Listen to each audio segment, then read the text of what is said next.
السلام علیکم ورحمۃ اللہ وبرکاتہ۔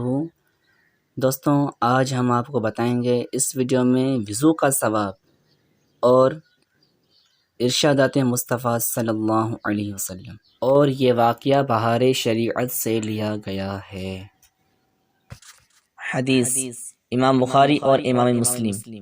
ابو ہریرہ رضی اللہ تعالی عنہ سے راوی ہے، حضور اقدس صلی اللہ علیہ وسلم ارشاد فرماتے ہیں، قیامت کے دن میری امت اس حالت میں بلائی جائے گی کہ منہ اور ہاتھ پاؤں آثار وضو سے چمکتے ہوں گے، تو جس سے ہو سکے چمک زیادہ کریں۔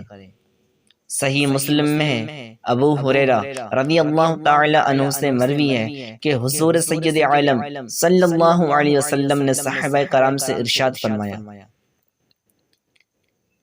کیا میں تمہیں ایسی چیز نہ بتاؤں جس کے سبب اللہ تعالی خطائیں محو فرما دے اور درجات بلند کر دے؟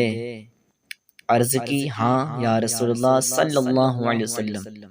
فرمایا، جس وقت وضو ناگوار ہوتا ہے اس وقت وضو کامل کرنا، اور مسجدوں کی طرف قدموں کی کثرت، اور ایک نماز کے بعد دوسری نماز کا انتظار، اس کا ثواب ایسا جیسا کفار کی سرحد پر حمایت بلاد اسلام کے لیے گھوڑا باندھنے کا۔ حدیث نمبر 3، امام مالک اور نسائی۔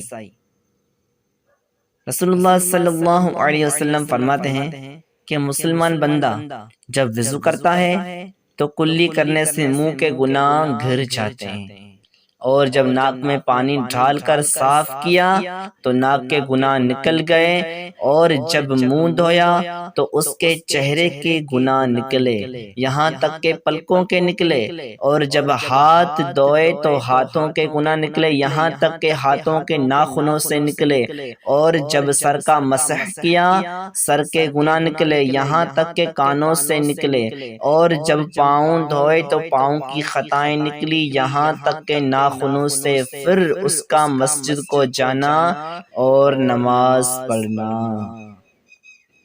حدیث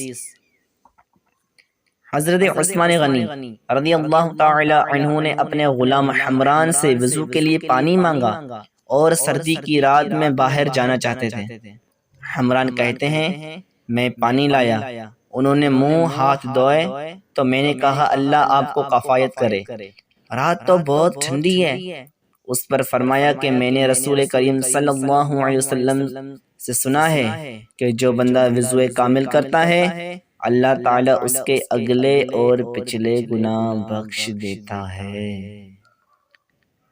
امیر المؤمنین مولا علی کرم اللہ تعالی وجہہ الکریم سے روایت ہے، روایت کی رسول اللہ صلی اللہ علیہ وسلم نے فرمایا، جو سخت سردی میں کامل وضو کرے اس کے لیے دگنا ثواب ہے۔